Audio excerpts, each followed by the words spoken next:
Assalamualaikum warahmatullahi wabarakatuh. Kita lanjutkan kembali materi kita yang sebelumnya saya sudah membahas tentang teori optimisme. Sekarang kita lanjut kepada teori hope atau harapan. Hope dengan optimisme itu terkait sangat erat seperti yang sudah kita pelajari pada materi sebelumnya, bahwa di dalam optimisme ada harapan. Jadi orang bisa optimis ketika dia memiliki tujuan yang jelas dan memiliki harapan atau keyakinan bahwa dia mampu untuk mencapai tujuan-tujuan yang sudah ditetapkannya. Nah, di sini dikatakan bahwa harapan ini adalah sebuah konstruksi yang terkait erat dengan optimisme seperti yang dikonseptualisasikan oleh Profesor Rick Snyder tahun 2000 yang melibatkan dua komponen dari harapan, yaitu kemampuan untuk merencanakan jalur ke tujuan yang diinginkan meskipun ada hambatan, dan agensi atau motivasi untuk menggunakan jalur ini. Dan harapan adalah hasil penjumlahan dari kedua komponen ini. Jadi ketika kita memiliki harapan, berarti kita telah memiliki jalur atau jalan untuk mencapai sebuah tujuan yang kita inginkan. Meskipun kita tahu bahwa tujuan yang kita inginkan itu harus menempuh jalan atau jalur yang sulit. Dan yang kedua, harus ada motivasi untuk mengikuti jalur yang sudah kita tetapkan tersebut. Nah, dari mana hope atau harapan ini muncul? Kelekatan yang aman atau attachment yang aman pada anak terhadap pengasuh atau orang tua, dan konteks interpersonal di mana anak-anak menghadapi kesulitan sangat penting ya bagi mereka untuk memperoleh harapan atau memiliki harapan.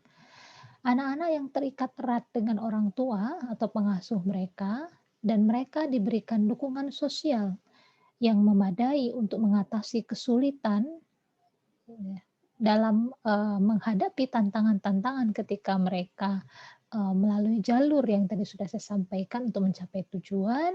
Nah, maka ini akan mengembangkan ketahanan dan harapan. Anak-anak yang mengembangkan disposisi penuh harapan, biasanya mereka memiliki orang tua yang berperan sebagai panutan. Panutan yang juga penuh harapan, bukan orang tua yang pesimis, bukan orang tua yang tidak memiliki harapan. Dan yang melatih mereka dalam mengembangkan dan melaksanakan rencana untuk menghindari hambatan untuk tujuan yang dihargai. Maksudnya begini, orang tua menjadi panutan, mereka menunjukkan perilaku-perilaku atau sikap yang menunjukkan bahwa mereka adalah orang yang penuh harapan, ya, yang memilih harapan. Lalu orang tua ini melatih mereka dengan mengembangkan atau melaksanakan rencana-rencana yang sudah ditentukan untuk mencapai suatu tujuan. Nah, anak-anak ini memiliki ikatan yang kuat dengan orang tua mereka, yang memberikan lingkungan keluarga yang hangat dan terstruktur, di mana aturan ditetapkan dan diprediksi secara konsisten, dan konflik dikelola dengan cara yang diprediksi dan adil. Jadi mereka memiliki orang tua yang mendukung mereka, mereka memiliki ikatan yang kuat dan hangat dengan orang tua, keluarganya terstruktur, di mana artinya ada disiplin, ada aturan di dalam keluarga. Kemudian mereka di dalam keluarga terbiasa untuk mengelola konflik. Nah, inilah yang akan menjadi modal bagi seseorang untuk tumbuh menjadi orang yang penuh harapan. Orang dewasa yang penuh harapan, menurut Snyder, memiliki profil yang berbeda. Orang dewasa yang memiliki tingkat harapan tinggi telah mengalami banyak kemunduran seperti orang lain dalam kehidupan mereka, tetapi telah mengembangkan keyakinan bahwa mereka dapat beradaptasi dengan tantangan dan mengatasi kesulitan. Artinya mereka yang memiliki harapan bukan berarti mereka yang tidak pernah terjatuh ya dalam kehidupan mereka, tapi mereka yang memiliki harapan yang tinggi telah mengalami banyak banyak kemunduran. Maksudnya adalah mungkin mereka, di dalam mencapai tujuan-tujuan yang telah mereka tetapkan, mereka tersandung seperti itu, gagal ya dalam mencapai tujuan-tujuan itu. Tetapi di sana mereka belajar untuk mengembangkan keyakinan, membangun harapan yang sudah roboh tadi, dibangun lagi. Akhirnya mereka terbiasa mengembangkan keyakinan bahwa mereka mampu beradaptasi dengan tantangan-tantangan yang terus berubah. Mereka mempertahankan dialog internal positif yang berkelanjutan, ya, artinya terjadi dialog di dalam diri mereka. Ketika mereka menghadapi tantangan, dalam mewujudkan harapan mereka, mereka berdialog, "Saya bisa melakukannya, saya tidak akan menyerah, saya masih ada waktu untuk menyelesaikan ini," dan sebagainya. Ya, jadi mereka yang memiliki harapan yang tinggi, terbiasa berdialog dengan diri mereka, mengafirmasi diri mereka sendiri. Mereka juga fokus pada kesuksesan daripada kegagalan. Ketika mereka gagal, mereka fokus kepada bagaimana menggapai kesuksesan setelah mereka gagal, bukan, memfokuskan dirinya pada kegagalan-kegagalan yang sudah terjadi. Dan mereka mengalami lebih sedikit emosi negatif yang intens ketika mereka menghadapi hambatan untuk mencapai tujuan yang mereka inginkan tadi. Ya, walaupun mereka gagal, emosi negatif itu relatif lebih sedikit dibanding mereka yang tidak memiliki harapan. Ini mungkin karena mereka secara kreatif menghasilkan rute alternatif untuk mencapai tujuan mereka ketika mereka menghadapi hambatan, atau mereka secara fleksibel fleksibel memilih tujuan lain yang lebih mungkin untuk mereka capai. Jadi orang-orang yang penuh harapan ini, ketika mereka gagal, mereka sudah merencanakan rute atau jalan alternatif menuju tujuan yang sudah mereka tentukan. Ketika satu jalan itu tidak berhasil mereka tempuh, mereka akan mundur, kemudian mencari jalan yang lain, atau membuat jalan yang lain.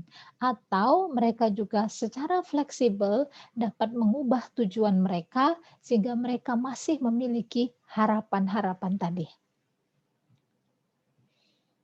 Nah, ketika menghadapi masalah dalam kehidupan dewasa, orang-orang dengan harapan yang tinggi cenderung memecahkan masalah yang besar yang besar menjadi samar seperti itu ya, yang samar menjadi masalah yang kecil sehingga dapat dikelola. Artinya mereka tidak membesar-besarkan suatu permasalahan yang mereka dapatkan, tapi mengelola permasalahan itu sehingga, mereka menganggap bahwa masalah ini adalah sesuatu yang bisa diselesaikan, bukan suatu persoalan yang sangat besar sehingga tidak mampu mereka selesaikan. Nah, itu tadi, sedikit penjelasan mengenai hope atau harapan. Kemudian kita ke hope terapi. Terapi harapan atau hope terapi berasal dari teori harapan dan ide-ide Snyder yang diambil dari terapi kognitif. Ya, terapi yang berfokus pada solusi dan terapi naratif. Terapi harapan bertujuan membantu klien merumuskan tujuan yang jelas.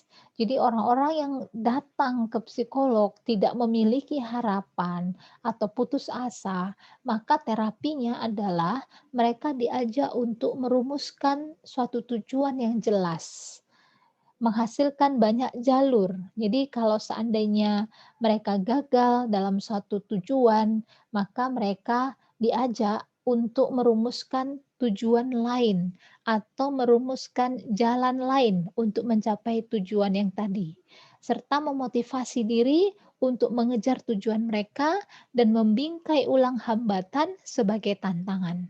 Jadi di sini konsepnya adalah bahwa, segala sesuatu yang menghambat dianggap sebagai tantangan, bukan sebagai hambatan. Karena kalau sebagai hambatan, berarti tidak mungkin untuk bisa kita lalui. Tetapi ketika kita menganggapnya sebagai tantangan, maka masih ada peluang untuk kita bisa melanjutkan perjalanan kita menuju tujuan yang sudah kita tentukan tadi. Harapan berkembang di bawah peluang pencapaian tujuan. Nah, untuk mencapai suatu tujuan, orang harus memandang diri mereka sendiri sebagai orang yang mampu menghasilkan rute yang dapat berjalan sesuai dengan tujuan mereka. Proses ini disebut sebagai jalan berpikir. Nah, menandakan kemampuan seseorang dalam menghasilkan rute yang bisa diterapkan ke tujuan yang diinginkan. Nah, jadi intinya adalah bahwa orang-orang yang penuh harapan, mereka adalah orang yang kreatif ya. Mereka orang yang kreatif, yang fleksibel, yang bisa, menemukan jalan lain ketika mereka gagal. Yang bisa mengubah ya, tujuan-tujuan yang sekiranya itu tidak mungkin untuk mereka dapatkan, mereka mengubah tujuan mereka mungkin kepada tujuan yang mirip, namun levelnya lebih rendah, ya. Beginilah orang-orang yang memiliki harapan atau, eee, yang terus berharap begitu ya. Motivasi dan harapan. Komponen motivasional dalam teori harapan adalah agensi, kapasitas yang dirasakan untuk menggunakan jalur. Jadi energi yang kita rasakan untuk berjalan di jalan yang sudah kita tentukan. Tanpa motivasi, maka harapan ini akan menjadi sulit untuk kita realisasikan. Jika ada kasus penyumbatan pada jalur tersebut, agen membantu orang tersebut menerapkan motivasi yang diperlukan ke jalur alternatif terbaik. Jadi ini semacam energi. Ketika dalam satu jalan itu terhambat, maka energi ini bisa dipindahkan ke jalan lain untuk mencapai tujuan yang sudah ditentukan tadi. Jadi harapan adalah keadaan motivasi positif yang didasarkan pada rasa keberhasilan interaktif dari agen atau energi yang diarahkan pada tujuan dan dari jalur ya atau rencana yang sudah ditentukan untuk mencapai tujuan. Nah, ini menurut Snyder, Irving, dan Anderson tahun 1991. Jadi sekali lagi saya katakan bahwa harapan adalah motivasi yang positif yang didasarkan pada rasa keberhasilan atau merasa bahwa mereka mampu untuk mencapai sesuatu yang mereka inginkan, di mana ada dua komponen yang sangat penting pada harapan. Komponen yang pertama adalah motivasi atau agen atau energi yang mendorong kita untuk berjalan kepada suatu tujuan yang kita tentukan, dan yang kedua kita sudah menentukan jalan atau peta jalan kita untuk mencapai tujuan tadi. Sekarang kita lanjut, ini masih ada 3 slide lagi ya, yaitu emosi dan harapan. Meskipun sebagian besar pandangan lain mencirikan harapan sebagai emosi, ditekankan bahwa ada proses berpikir dalam teori harapan. Jadi harapan itu bukan hanya sebuah perasaan positif atau emosi positif, tetapi di dalamnya adalah ada proses pikir seperti yang tadi sudah dijelaskan, termasuk di dalamnya kreativitas untuk menemukan jalan atau rute yang terbaik atau rute lain agar kita tetap, apa namanya, berusaha mencapai apa yang kita sudah tetapkan tadi. Secara khusus dapat dikatakan bahwa emosi positif harus mengalir dari persepsi tentang pencapaian tujuan yang berhasil. Jadi emosi positif nanti di sini lebih kepada energi untuk menggerakkan kita, berjalan pada jalan yang sudah kita tentukan. Emosi negatif di sisi lain adalah hasil pencarian tujuan yang tidak berhasil. Persepsi untuk mengejar tujuan yang tidak berhasil dapat berasal dari pemikiran agen atau jalur yang tidak cukup atau ketidakmampuan mengatasi keadaan yang gagal. Jadi di dalam kita mencapai harapan, mencapai tujuan, ya terkadang juga mungkin terjadi emosi negatif, yaitu ketika kita gagal. Nah, kalau seandainya terjadi emosi negatif, maka akan terjadi kesulitan untuk mencapai tujuan tadi. Maka orang-orang yang memiliki harapan artinya adalah mereka yang memiliki emosi positif, mereka juga yang memiliki kemampuan dalam menentukan jalan, yang mereka harus lalui, kemampuan untuk mengubah jalan mereka atau jalur yang harus mereka lalui agar mereka tetap bisa mencapai apa yang menjadi tujuan mereka. Nah, di sini, terakhir ya, orang-orang yang mengalami kesulitan dalam mengejar tujuan, yang penting melaporkan berkurangnya kesejahteraan mereka ya, atau subjective well-being-nya. Optimisme, hope, dan health.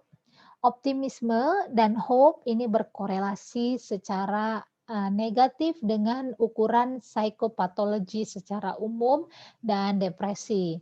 Artinya, ketika optimisme dan hope itu tinggi, maka, psikopatologi atau, psikopatologi akan lebih rendah, depresi akan lebih rendah. Ketika optimisme dan hope ini rendah, maka akan diikuti dengan peningkatan psikopatologi ataupun keadaan depresi seseorang. Optimisme dan hope diprediksi, dapat mempengaruhi ya, adalah faktor yang bisa mempengaruhi keadaan mental maupun fisik ya, sebagai indeks yang dimediasi oleh, berbagai pengukuran dari, self-reported health, positive response to medical intervention, subjective well-being. Jadi optimisme dan hope bisa memprediksi, health ya, atau health-nya di sini adalah self-reported ya, bukan kesehatan yang sebenarnya, tapi kesehatan, berdasarkan hasil laporan dari subjek yang diteliti, kemudian respon positif terhadap intervensi medis, subjective well-being, mood yang positif, kemudian sistem imun yang baik, kemudian coping yang efektif ya, dan, health promoting behavior atau perilaku yang mempromosikan kesehatan atau perilaku hidup sehat. Orang-orang yang optimis ini lebih sehat dan lebih bahagia. Sistem imun mereka itu bekerja lebih baik. Maka di sini pentingnya menjadi optimis terutama dalam masa pandemi karena sistem imun sangat kita butuhkan tetap tetap bagus supaya kita terhindar dari berbagai virus. Nah, mereka orang-orang yang optimis ini eh, lebih baik menghadapi stres, mereka menggunakan coping strategi yang tepat ketika mereka menghadapi stres, seperti coping dengan cara reappraisal and problem solving, ya, mencari pemecahan masalah. Mereka, memiliki gaya hidup yang lebih sehat, yang mencegah mereka dari penyakit ya, dari berkembangnya penyakit dalam diri mereka, atau jika mereka, mengalami suatu penyakit, mereka, secara, cepat atau, mereka lebih mudah ya untuk menerima ya, medical advice ya dan mengikuti pola-pola perilaku hidup sehat ya, dan pola-pola perilaku yang bisa, menyebabkan mereka recovery karena adanya optimisme di dalam diri, orang tersebut. Optimisme, pada masa dewasa awal, di sini menurut hasil penelitian Peterson ya, memprediksi kesehatan pada masa dewasa akhir, yaitu dari rentang usia di atas 35 tahun. Oke, demikian penjelasan saya mengenai hope theory, sehingga di sini dapat saya simpulkan bahwa orang-orang atau, orang-orang yang memiliki hope atau orang-orang yang hope-nya tinggi adalah mereka yang sudah menentukan jalan mereka untuk mencapai tujuan, kemudian ketika mereka gagal, untuk mencapai tujuan dengan melalui jalan tersebut, mereka dapat menentukan jalan lain, mereka lebih fleksibel, mereka juga tidak mudah putus asa, seperti itu, memiliki motivasi emosi yang positif. Demikian penjelasan saya mengenai hope theory, semoga bermanfaat. Assalamualaikum warahmatullahi wabarakatuh.